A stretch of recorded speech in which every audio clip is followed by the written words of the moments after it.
Okay guys, this is Cruiseroy, and this is probably going to be about the longest mod you ever see for the UpAir.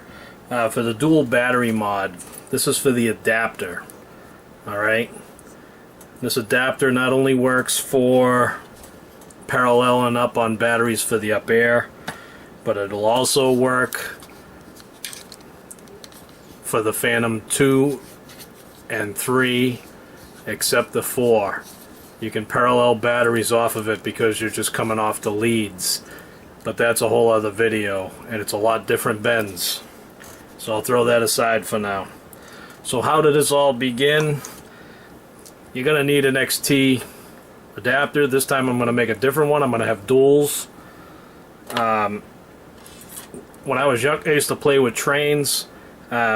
K&S was a big company that made a lot of brass parts for the train tracks to use to solder up your city and everything. They had tubing, rails, everything. They also make it for model airplanes and all that stuff. And there's all different gauges of this flat stock. You can find it at your local hobby store. What I found is you can't go too thick because you need to get the besides the battery, the adapter going in, your battery still has to slide into the stock adapter, the plug, you know. So I think these here were 0.064 on the millimeters. They're way too thick. There's also a 0.72. It depends on the size of the opening here. This is where your factory plug will plug in, and you need enough room for the factory plug plus the adapter. So this is the one that worked out the best. There's a 0.072, 0.064, and let me measure the one that actually works here. I got one started right now. What I want to do is put 2 of those XT adapters, but what's working out the best is a 0.40 millimeter. Alright, it's nice and thin, easy to work with, it also solders because this is pure brass. Alright, and now what we got to do is figure out the bends, and what you would need for that is all different types of pliers. The ball pliers work good because they're nice, flat, square, but I also have, you know, regular needle nose and whatever it takes to make the bends properly. Now, how I start out is you can either round the edge off right here on the first part, or you can make it square. You just want to, we'll start fresh. And what's nice about this stuff, you can actually cut it with a pair of scissors. Alright, just use a cheap pair of scissors, nothing you want to keep. And it does get rippled here, but I'll show you how to take care of that in a minute. And let me just make some little teeny 45s. Alright, get these ball link pliers, nice flat ball press, like a press here. Alright, so that makes it back a little flat, and then you need one of these little Dremel tools or just sandpaper. You want to make it round so it just kind of fits in a little easier. Clean up the edges.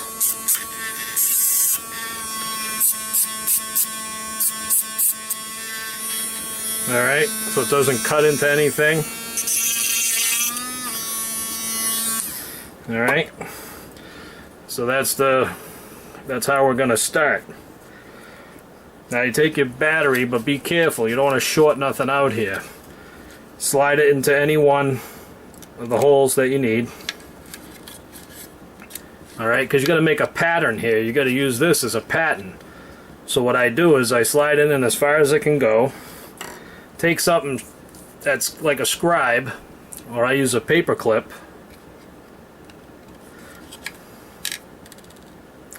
and just make a line.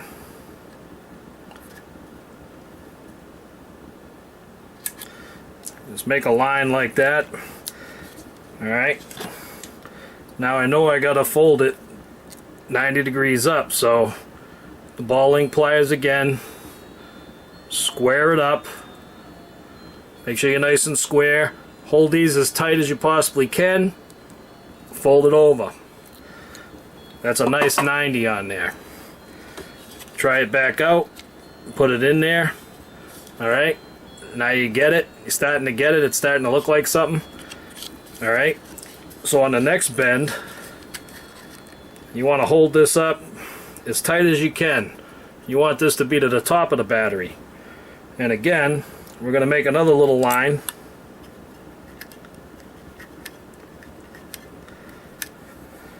Alright, that scribes. I don't know if you can see it, but that'll give you a little scribe mark for the next bend. And you look at the part, and what we got to do is we got to bend it around on itself. So it's another 90. I can't use these big ball link pliers, there's just not enough room. So I pick another pair of needle nose I got hanging around.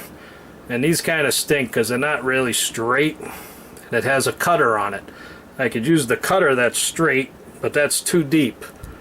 So if anybody has a nice pair of needle nose that are square, they say jeweler's needle nose are actually square jawed, and they're good for like bending metal like this. But anyways, you want to square up on that line. It may not look square because the needle nose are kind of cocked, but you want to expose the line. If you hide the line, it's going to be too big. So just expose the line you got. It just takes practice. Alright, I'm squared up on that. Fold it right up on itself. Alright, there you go. I got a complete fish hook, if you want to call it. Bring the battery over. That part's going to go in there. We have to figure out the bend on the next part, and if you notice, it just comes out, over, in, and then out over the casing. Alright, so what I do is just eyeball it flush. You know it's not going to be completely flush. See if I can get it. Took me practice to get it a few times, but if you can get it in, that's good. Oh, I'm pushing the button, but just be careful. I got it pushed in. And now you can make a mark right there, a straight mark. This one here, you can also use a razor blade. Just don't cut deep because you'll scribe it too deep. So I'll go back to the paper clip. Paper clip seems to be my best. Just draw yourself a line. You can use a marker, but it has to be a real thin marker. Alright, I just scribed a little mark there. Take it out again. Now this one's big enough to use the ball drivers, and if you look at your part before you do the bend, you know you got to go 90 up. So I'm going to put this, I'm going to expose it, expose my little scribe mark to this side, because I'm going to flip this one over. Square it up the best you can. If you got a little tiny square, that's good, but if you don't, I just use my eye.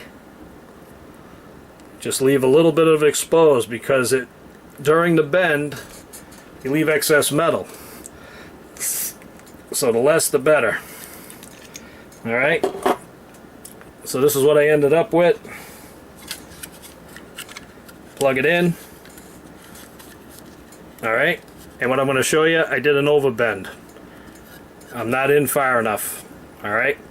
What's nice about this metal, that looks like, to me, 1/8 of an inch too much. I put the mark in the wrong place. So I'm showing you this because even I goofed. So now just try to get it flat again. And that's where these nice ball pliers come in. Some people use a couple of blocks of wood. And if you have a flat jawed type pliers, you can use them. Okay? So what I noticed was I was 1/8 over.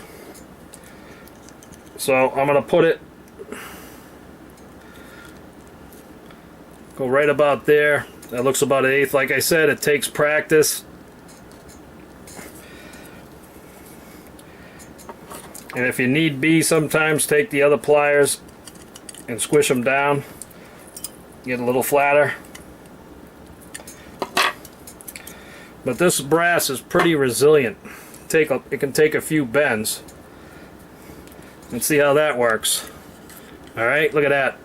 Perfect. Perfect, perfect, perfect. You might get it perfect the first time. Alright.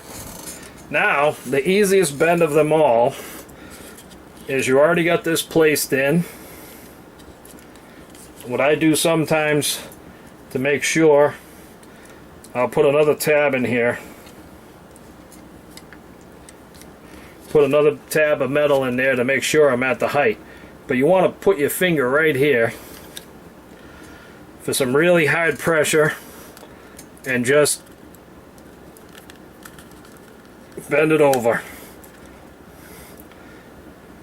Alright, that's where I got that curve from, was just following the face of this. Now it ain't perfect, but you take it out of the battery and now just use your fingers to get that curve at more of a 90. It's gonna stretch out and fit the way it wants to fit anyways, but you know it should be a 90 right now in your end, and there's your bend to fit into your UpAir battery. Alright, now what I like to do is cut it somewhere around here, and that's where I'll solder my wires on. So let me take care of that.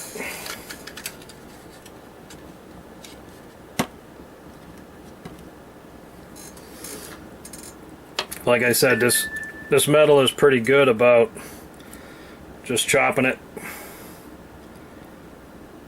If you look at it, if you line it up with the bottom edge, this edge right here, that's probably the best place to nip it. Sorry.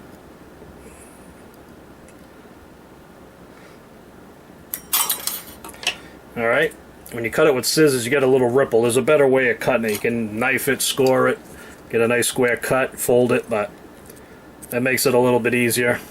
Alright, so that's the cut. Again, you always want some clean edges.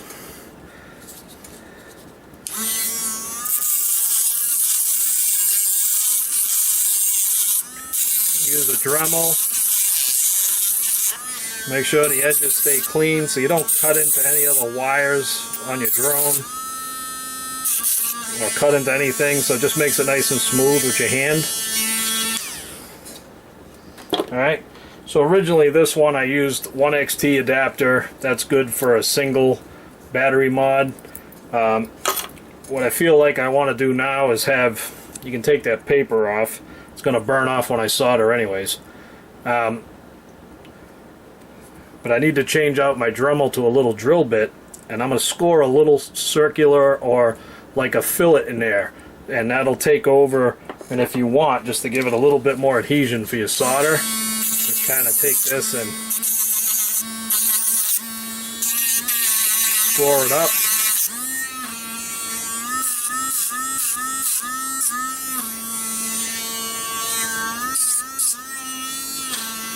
Alright. I like this little thing. It runs off of a Lipo battery. Alright, so I gotta change this up. Change the little gold chuck.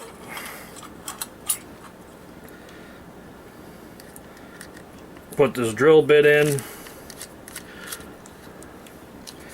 And I'll show you what I'm gonna do. I'm just gonna kinda drill a little. I don't want to drill all the way through. You can, but then you'll have a solder mark on the back. It's just to give a little reservoir for a place for like solder to go.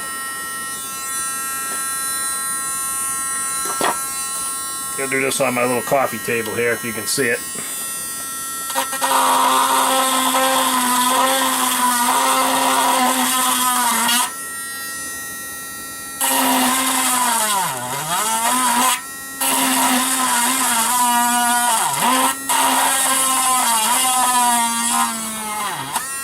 The trick is I'm using a dull drill bit because I don't want to go through. Just want to make a dimple.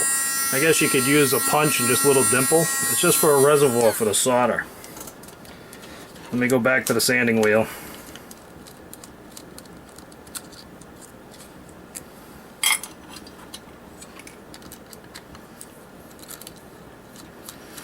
I got my soldering gun smoking away here.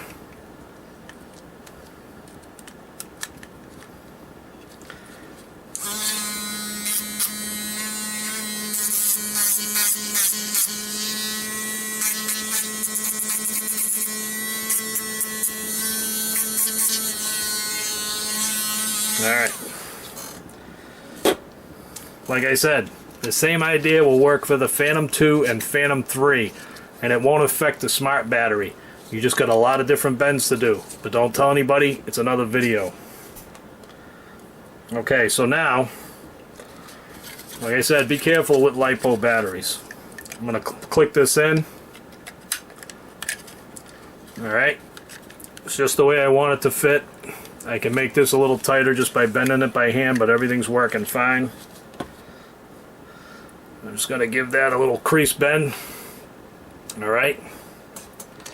I'm going to move this. You don't want to have Lipos hanging around while you're soldering. You can pick these up from China. Probably get 10 for 99 cents. Cheaper that way. But this time, my idea was to have the duals come off of one adapter. Then I don't have that other mess I had going on. So parallel means you want the red to the red, the black to the black, and that's the way it's going to go together. You can pick up one of these cool wire strippers. Let's see if it works. There we go, nice cut.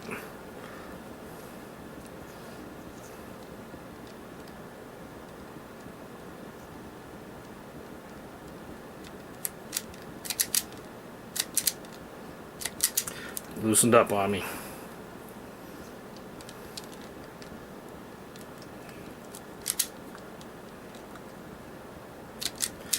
Would have worked good if I said it before I used it.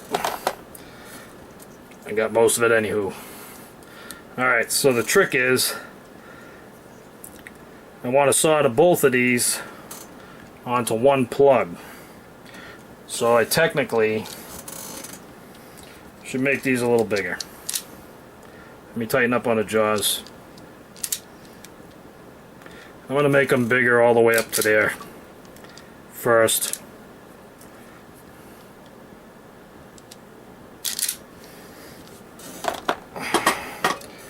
Okay, I made them a little bigger so I can weave them together here and make one solder joint.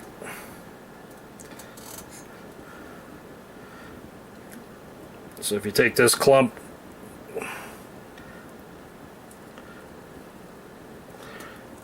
roll that clump together, very fine thread on these wires, and then I'm going to make one big clump. Alright, I'm not worried about any heat shrink tape right now. I'm going to get to that later because I want to run it up and over the rod. I mean, we could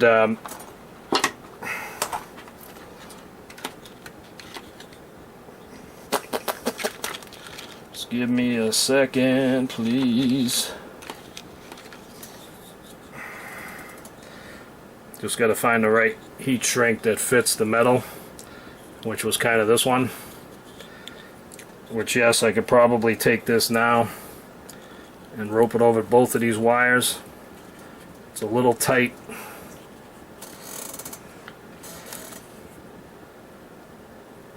It's a little bit small for these. Let me see if I just decided to do a double here, so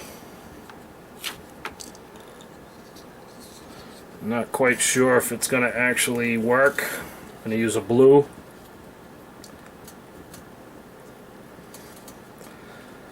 I'm going to put this blue over. I hope it shrinks enough. Otherwise I need to get another size, but I can always take it apart. This is just to show you how I'm doing this. Alright. So now I got the heat tape on there. I'm going to bring it up over this. But first I want to solder this. Get some solder on that, tin it up.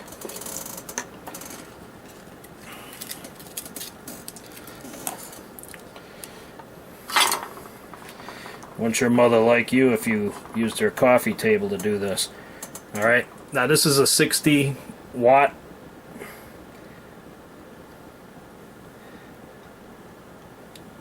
What I'm going to do is soak this thing with as much solder as I can.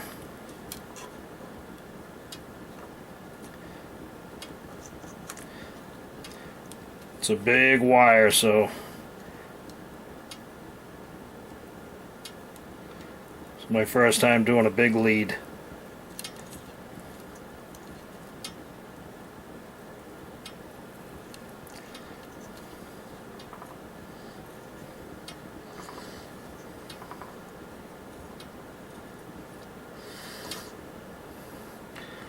Alright, so I got a big glob there, but everything's together.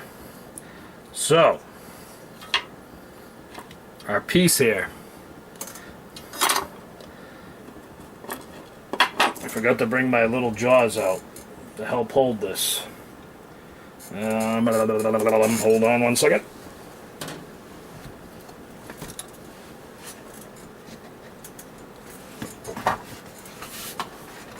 I'm looking.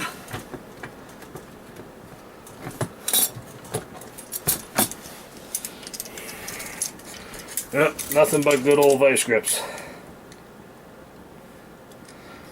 But I don't want to mess up my crimp I got going on here. It's just to kind of hold it.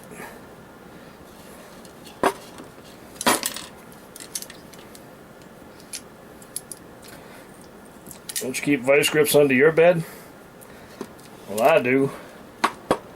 Alright, so there's my little dimple.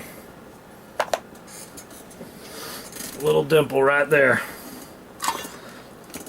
This brass will heat up pretty good. We got it sanded, ground. Just put your solder next to the brass. You'll know when the brass gets hot enough. Just want a nice glob like that. Isn't that beauty? Alright, I'm going to take a breather. Here's my two reds together. I'll do the two blacks later.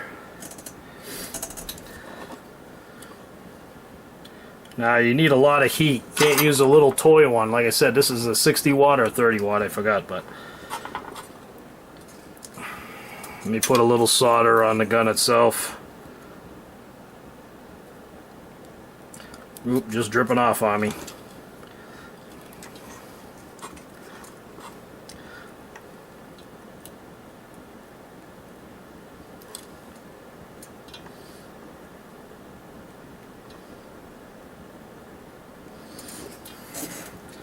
Let me turn this in a different direction. Hope I didn't mess up my heat tape.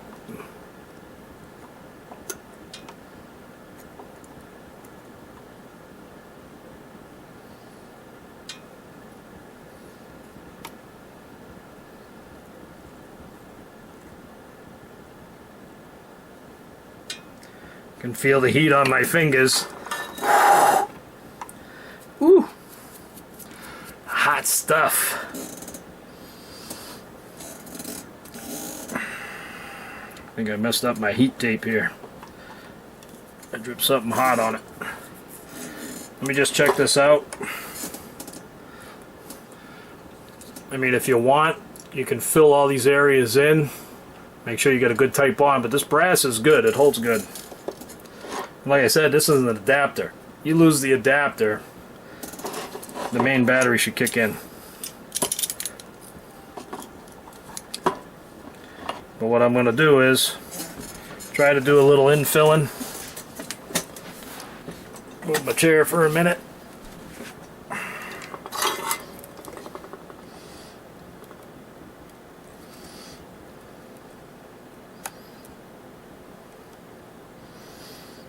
This is only because I'm doing the dual battery on one setup here.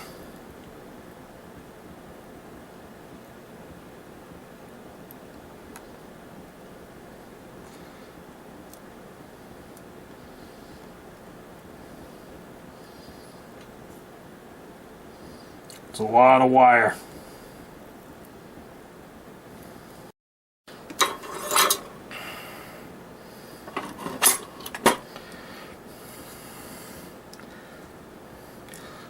Alright, so I did a nice little infill.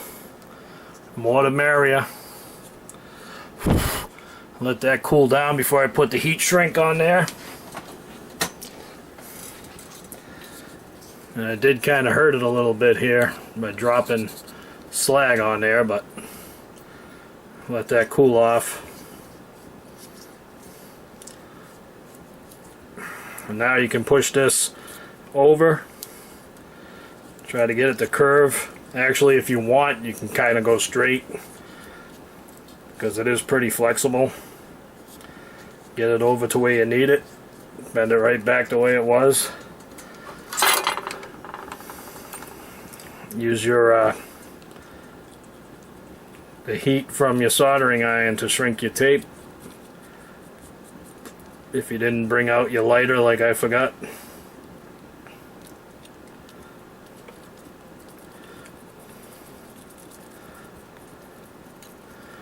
Like I said, you're seeing the first dual one that I've done instead of having all that other adapters. Just have one adapter with everything on it.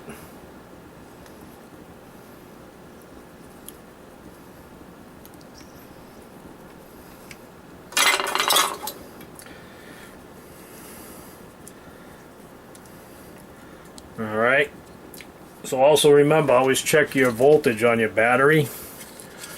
This side here I think is positive, the right, see I'm saying I think because I'm not giving you out any information, you got to figure that out on your own. Alright, we plug that in,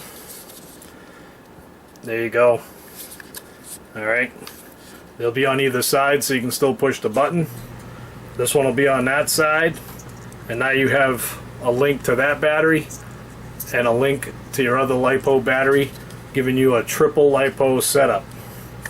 Alright, just that easy. Let's go over all the components. You never have to upset the UpAir battery. Don't even worry about that. No warranty problems, anything.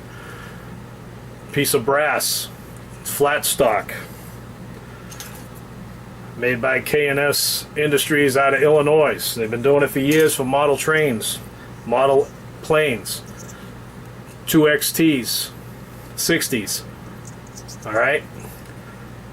These look like females, but they're considered males because the little guys are inside there. There's 4 little guys. So this is actually the male end. You know, the one on your Lipo is the female end. Alright? So this would be a dual. And this is the single one I had set up that you could probably run a 5200 all by itself with your master battery. But these are a little bit easier to do, less tricky. Having a lot heavier wire together and soldering it to the brass, it's going to hold. Alright? I'm pulling it. I'm pulling it. Brass is a good soldering component. Alright? So that's how to do the adapter for the UpAir 1, so you can have triple batteries. Don't be afraid. You just need the extra 3D printed dual battery mounts, and you're good to go. Haven't really tested it myself. I'm just doing this because somebody asked, but that's the mod. This is Cruise Roy. I'm tired, going to bed, and I'm out of here.